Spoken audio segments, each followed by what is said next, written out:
세계 각국의 국민들이 느끼는 행복감, 그 행복감을 수치로 나타내 보여주는 것을 행복지수라 그러는데, 몇 년 전에 OECD죠. 경제협력기구가 발표한 행복지수 1위의 나라가 호주가 된 적이 있었습니다. 그리고 노르웨이가 2위고 미국은 4번째, 우리 한국은 24번째, 그렇게 랭킹이 되어 있었는데 바티칸에서 발표한 순서는 조금 또 달라요. 작년만 하더라도 1위가 핀란드, 2위가 노르웨이, 3위가 덴마크, 아이슬란드, 스위스 이렇게 순위가 정해지다가 아시아에서는 대만이 제일 높고 싱가포르, 우리나라가 57위로 뚝 떨어졌습니다. 중국은 우리보다 더 형편없어요.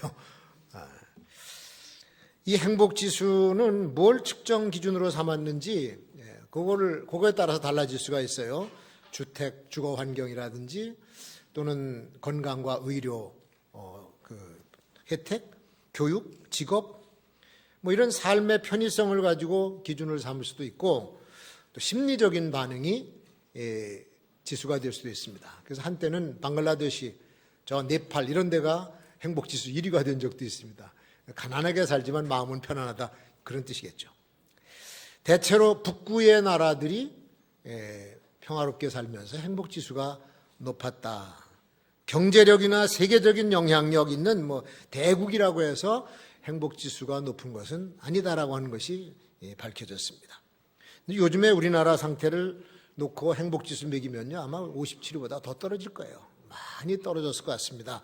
매일 불만, 불평, 분쟁, 갈등, 국내외 사정 다 편안하지가 않아요. 힘들고 불편하고 어렵고 화나고 억울하고 이런 일들이 많으니까 아마 다시 재면은 더 삭막하고 더 형편없어질 것 같습니다.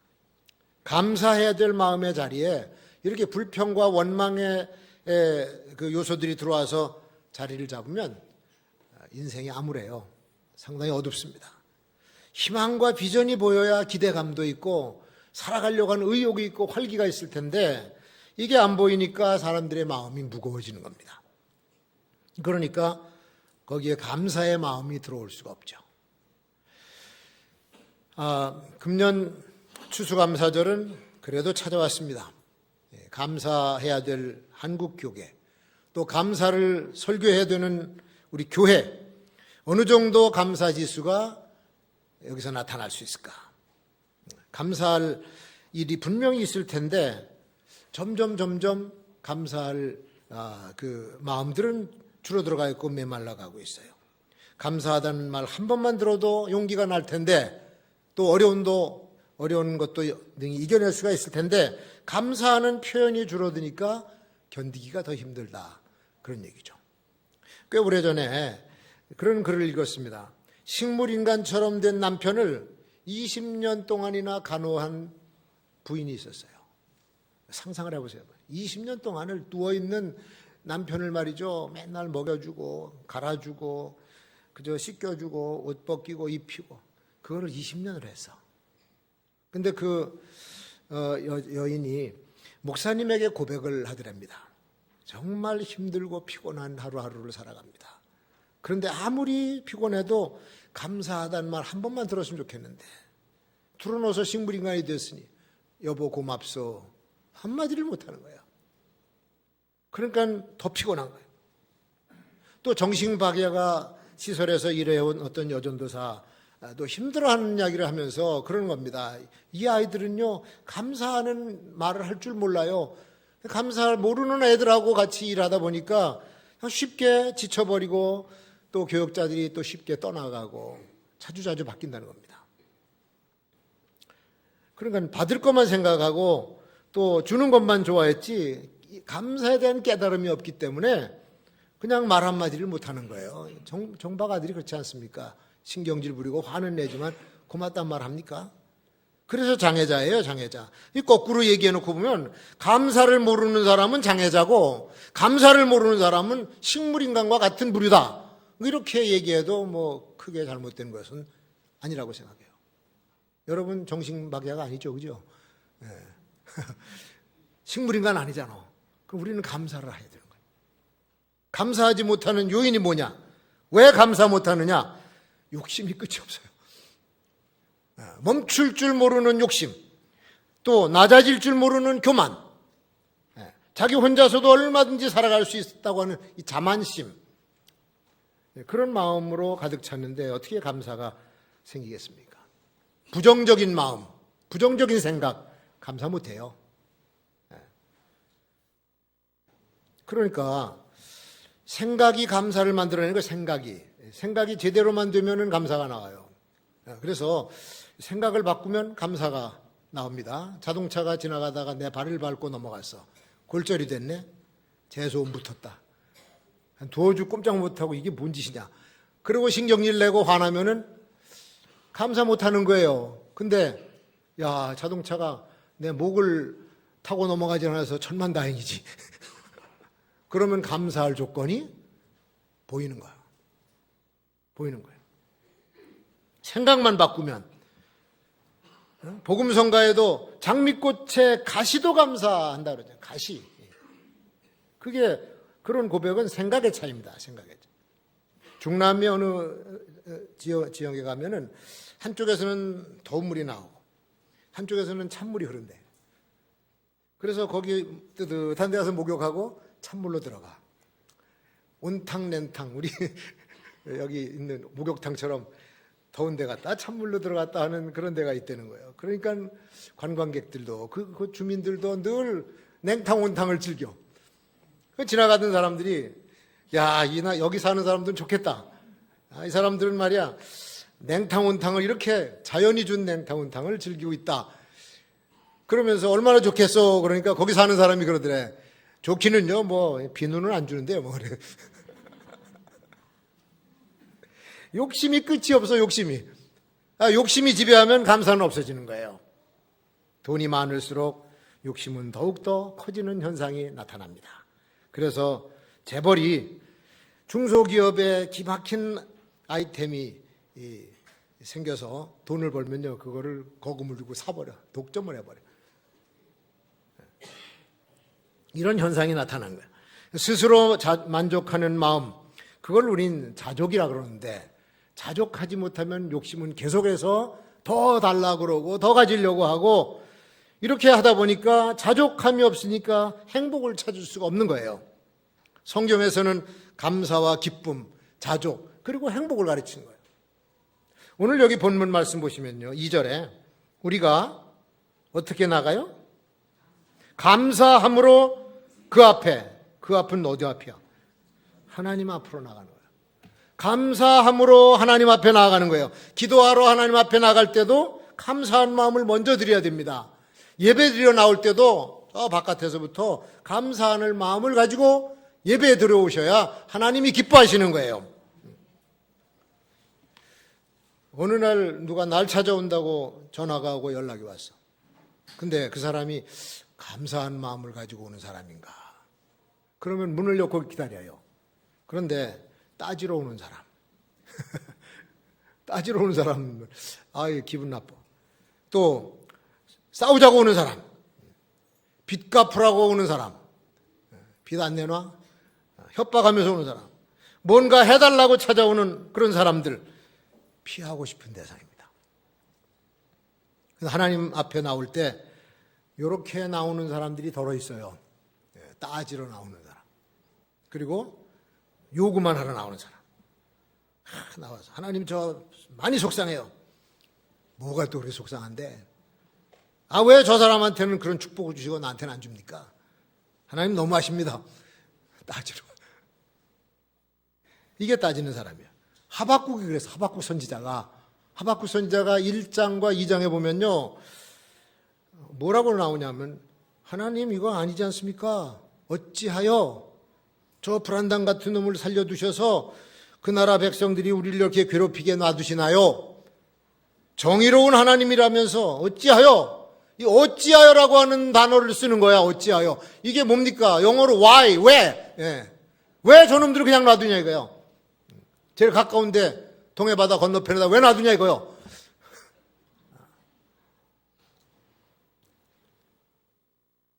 대화 속에 이 단어가 많이 들어가면요, 따지자는 얘기입니다. 왜 내가 그걸 해야 됩니까? 왜 값이 이렇게 비쌉니까?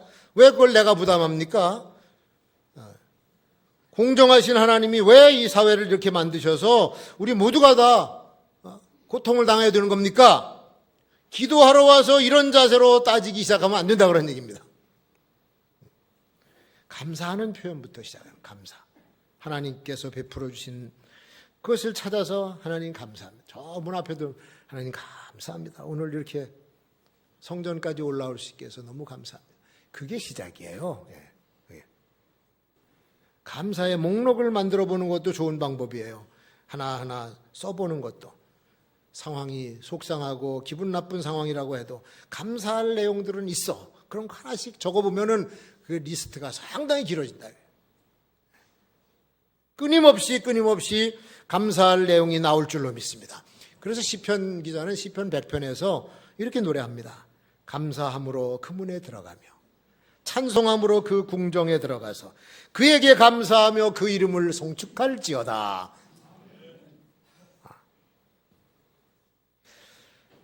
죄로 멸망할 우리를 불쌍히 여겨서 메시아를 보내주시고 그분이 십자가에서 못 박혀 죽으시면서 나를 구원해 주시고 영원한 생명을 주셨으면 그거 하나면 감사한 거죠. 더 이상 뭐가 감사할 게 있겠어요. 그 은혜를, 구속의 은혜를 먼저 감사를 드려야 돼요. 기도할 때 하나님 나를 구원해 주신 하나님의 크신 은혜에 감사합니다. 이것부터 시작돼요. 우리를 사랑하셔서 오늘도 부르셨습니다. 예배를 받으시고자 하시는 여호와 하나님 앞에 감사와 찬양으로 나온 것이 예배자의 기본 자세다. 바울 사도는 빌립보서 1장의 3절 4절에서 내가 너희를 생각할 때마다 나의 하나님께 감사하고 간구할 때마다 교우들을 위해서 기쁨으로 간구한다 이렇게 말씀하고 있어요. 자, 지금 바울 사도는 감옥에 갇혀가지고 빌립보 교인들을 생각하면서 감옥에서 감사를 드리고 있어요. 거기서 기도하면서도 기쁨으로 기도하고 있어요. 이거는 상황과 조건을 초월한 전천후 감사. 매 맞아서 상처가 나고 몸이 쓰리고 아린데 그걸 끌어안고 감사하다는 말이 나오기가 쉽지 않습니다. 근데 바울은 거기서 감사 기도를 하고 데살로니가 교인들에게는 범사에 감사해라. 이게 하나님의 뜻이다. 그렇게 가르쳐줬습니다. 어떤 상황이나 어떤 조건 아래에서도 감사해야 되는 것이 하나님의 뜻이라고 하는 거예요. 할렐루야. 넘어져도 감사, 부러져도 감사, 얻어도 감사, 잃어버려도 감사, 질병으로 고통을 당해도 감사. 그러면 이 불행이 불행으로 끝나는 것이 아니라 축복으로 바뀌는 기적도 일어나게 되는 거죠. 절대로 하나님께 따지면서 나가지 마세요. 또 구할 것을 사무적으로만 앉자마자 그냥 하나님 이거 좀 도와주세요. 그렇게 하면 사람 앞에서도 응답을 못 받죠. 내 것이 급한 건 사실이야. 급한 건 사실이지만 도움을 요청하러 갈 때 그동안 편안하셨냐고, 몸이 건강하시고 아픈 데는 없으시냐, 요즘에 일 잘 되시냐고, 자식 새끼들은 잘 됩니까? 이렇게 너스레를 떨고 시작을 해야 되는 거야. 그리고 그 다음에 근데 제가 좀 아쉬운 것이 있었는데 하나 좀 청을 좀 들어주셔야 되겠다. 그래야 기분 좋아서 들어주지 말이죠. 처음 다짜고짜 오자마자 무슨 고지서 내놓듯이 딱 하고 청구서. 이거는 잘못된 자세입니다. 기도 여러분 제대로 하세요. 감사부터. 언제나 감사한 마음, 주님을 높여드리는 마음부터 그런 마음을 가지고 하면요 하나님께서 속히 응답해 주실 거예요. 두 번째, 예배는 즐거운 마음으로 드리는 거죠. 여기 그랬잖아요. 2절 그 밑에 보면 시로 그를 향하여 즐거이 부르자. 근데 감사가 앞서지 않으면 즐거움이 안 나와. 감사가 먼저 나와야 즐거움이 따라서 나와요. 자동적으로. 아버지한테 꾸지람 듣고 종아리 맞고선 골이 잔뜩 나 있는 아들 녀석 저 구석에 앉아 심술이 잔뜩 나 있는데 갑자기 그때 또 아버지 친구가 왔네. 아빠 친구 왔다. 너 나와서 노래 한번 해. 노래할 기분이 납니까 이게? 그래도 아버지 친구 왔다니까 이제 마지 못해 하는 거죠. 나의 살던 고향은 꽃피는 산골이, 속으로는 나의 사는 집구석은 화나는 집구석. 노래를 해도 기쁨이 안 나.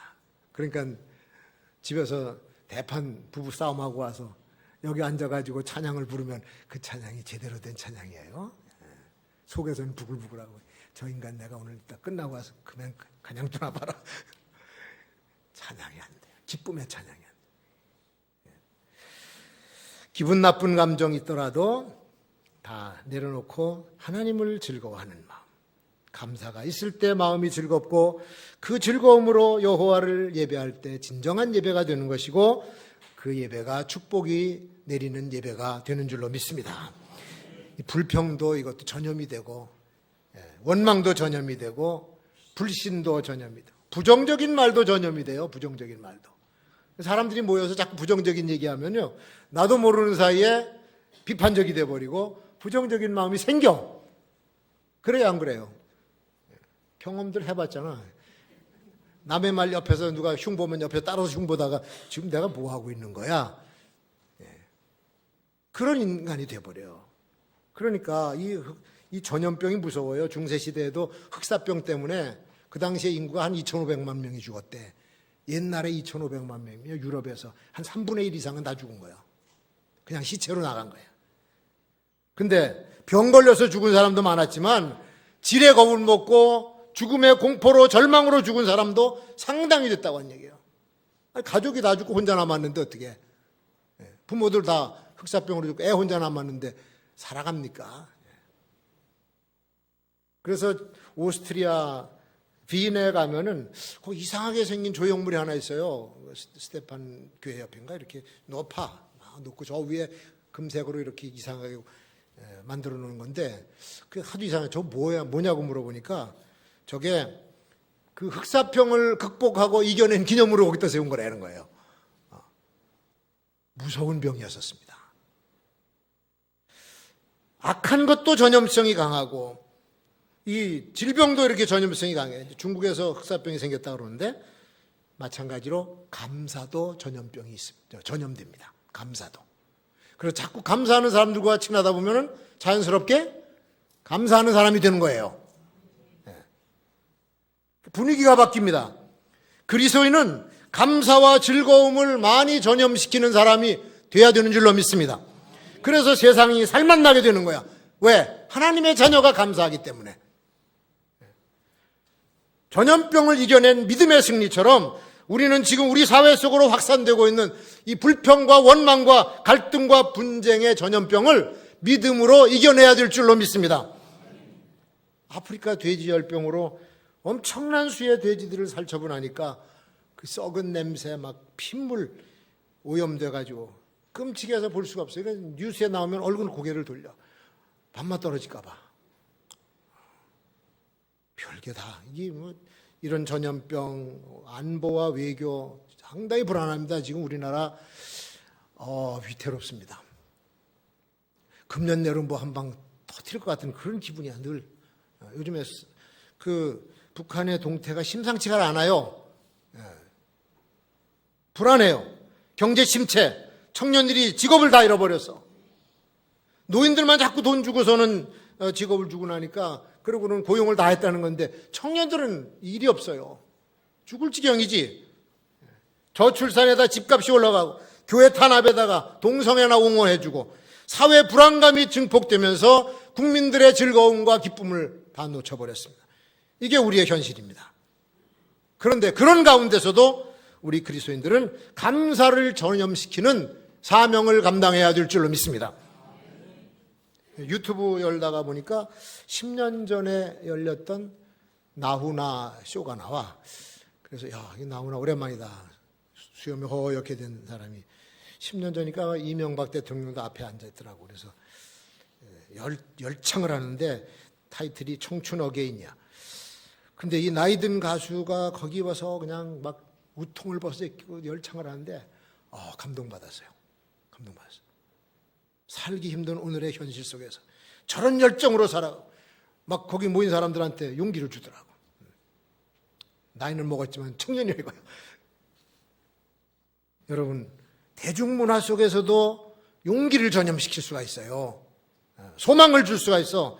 근데 우리는 전능하신 하나님을 믿고 따르는 주님의 백성인 줄로 믿습니다.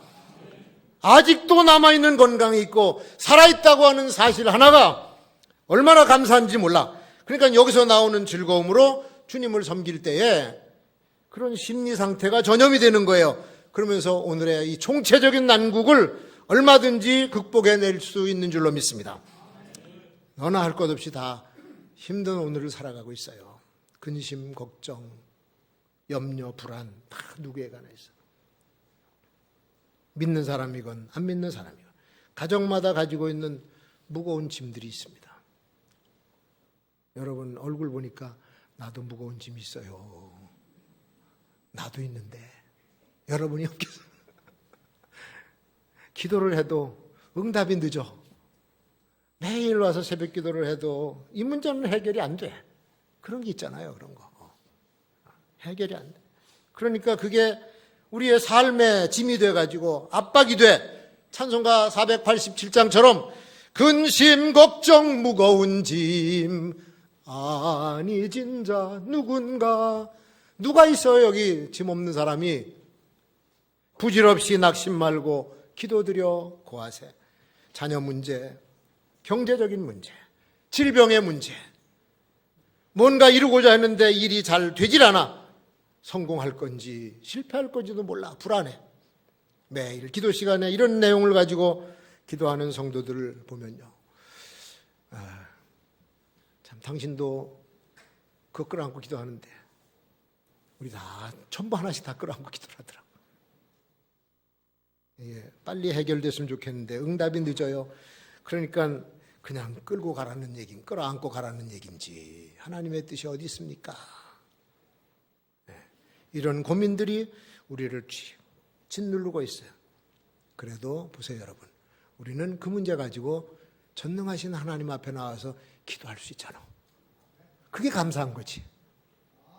그 감사함으로 기도하다 보면은 이게 기적적으로 응답이 되고 풀려나가.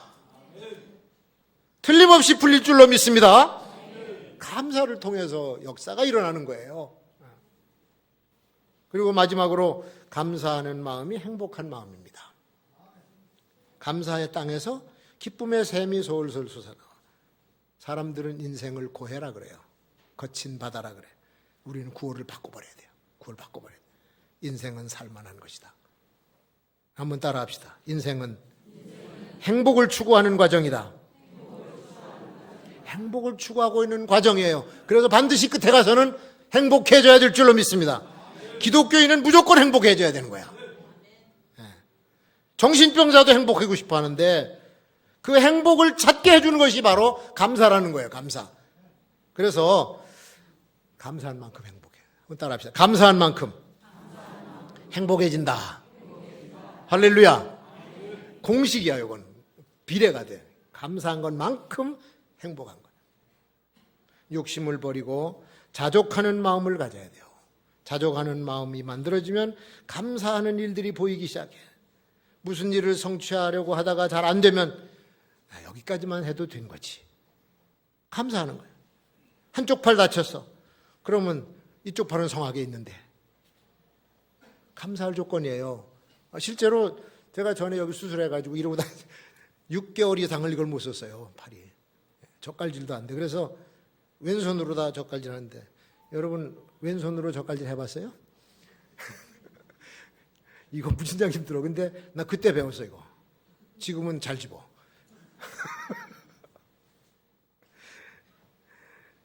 한쪽을 잃어버리면 한쪽이 강화돼요. 시력을 잃어버리면 청력이 강해져요. 그래서 장님들이 귀가 밝아. 한쪽을 잃으면 다른 쪽이 유익하게 돼요. 그러니까 잃었다고 해서 낙심할 것이 아니라 있는 것을 놓고 감사하면 그게 능력이 배가가 되는 거 아닙니까? 자족하는 마음이 뭡니까? 우리의 부족한 것이나 없는 것을 보는 게 아니라 지금 내가 가지고 있는 것을 보면서 만족하는 것이 자족이에요. 자족. 그 마음에 감사가 조금씩 담기면서 지금 우리가 가지고 있는 것에 대한 감사를 할 수가 있게 되는 거죠. 또 마음을 조금만 낮추어서 남을 높게 보아주면 거기서 감사할 것이 보여요. 세상 사람들은 금수저, 은수저로 구분해놓고 유식한 사람, 무식한 사람으로 나누고 높은 사람, 낮은 사람으로 나누고 귀족과 천민으로 나누고 강북 사람과 강남 사람으로 나누고 강남 사람들은 강북 사람을 우습게 봐. 참 이상해. 별것도 아닌데 별것 가지고 다 자랑. 근데 그것을 조금만 내려앉으면 감사하는 거예요. 바울 시대의 로마 사회는 귀족과 천민들, 심지어는 노예들까지 인간 계급을 놓고 살았습니다. 차이가 크게 벌어졌었지. 근데 기독교 교회가 세워지면서 교회 안으로 들어오는 그 교회 안으로 오는 사람들이 빈부귀천을 막론하고 들어오는 거예요. 계급을 만들지 않았어요, 교회 안에서는. 그리고 다 형제, 자매로 호칭을 하면서 부르다 보니까 왕족도 형제고 노예도 형제였었어. 사도행전 13장 1절에 보면 그 안디옥 교회의 지도급에 있는 인물들 이름이 5명인가 나와요. 첫 번째가 바나바야. 교회의 당회장이야. 담임 목사. 그 다음엔 두 번째 소개하는 사람이 니게르라 하는 시므온. 니게르는 니그로, 흑인입니다. 흑인인 시므온. 그 다음엔 구레네 사람 루기오. 에티오피아 사람일 거예요. 루기오. 그 다음에 나오는 사람이 누구냐? 분봉왕 헤롯의 젖동생. 지금 헤롯 안디바 왕인데 그 왕과 함께 어렸을 때 같이 젖 먹던 애야. 그 왕족이죠. 마나엔, 그 사람이. 그 다음에 사울. 왕족에서부터 천대받는 흑인들까지 같은 교회에 들어와서 있는데 그 사람들을 다 안디옥 교회 지도자들이에요. 지도자 반열에 다 있었어요. 서로 겸손하게 존중해주고 서로 인정을 해주고 갑질하지 않았다는 얘기예요. 멸시하고 무시하지 않고. 교회에서요, 귀족이 없고 교회는 천민도 없습니다. 할렐루야. 그러니 거기 불평이 없고 원망이 없죠. 정말로 행복한 교회의 모습은 그런 교회야. 귀족이 없는 교회. 여러분, 밝고 긍정적인 생각을 하면 감사의 샘이 터져나옵니다. 금년은 어느 때보다도 힘들었던 해. 지금도 수많은 사람들이 광장으로 쏟아져 나오고 거리로 쏟아져 나오고 생활의 고통을 호소하면서 추위에 떨고 심지어는 대통령 관저 청와대 앞에까지 가서 밤을 새워가면서 그 얼굴에 분노가 서려 있고 어두운 표정이 드리워 있습니다. 감사할 수가 없습니다. 그러니까 자연스럽게 행복할 수도 없어요. 이런 불평의 소리가 나지 않도록 위정자들이 빨리 문제를 잘 해결해 줘야 될 책임이 있고 동시에 우리는 그럼에도 불구하고 감사의 조건을 찾아서 감사하는 마음을 가져야 이 불행이 행복으로 바뀌게 될 줄로 믿습니다. 사람으로부터 받는 것은 행복이 만들어지지 않아요. 하나님께로부터 받아야 되는 거예요. 하나님께로. 하나님이 베풀어 주시는 한없는 은혜와 사랑을 하나씩 하나씩 찬찬히 생각하다 보면 우리 마음속에 감사의 샘물이 여기저기서 터져나오게 되지. 그리고 그 감사는 우리의 삶 속에 행복감이 동시에 찾아오게 되는 줄로 믿습니다. 이 행복이 넘치시기를 축원합니다. 기도하겠습니다.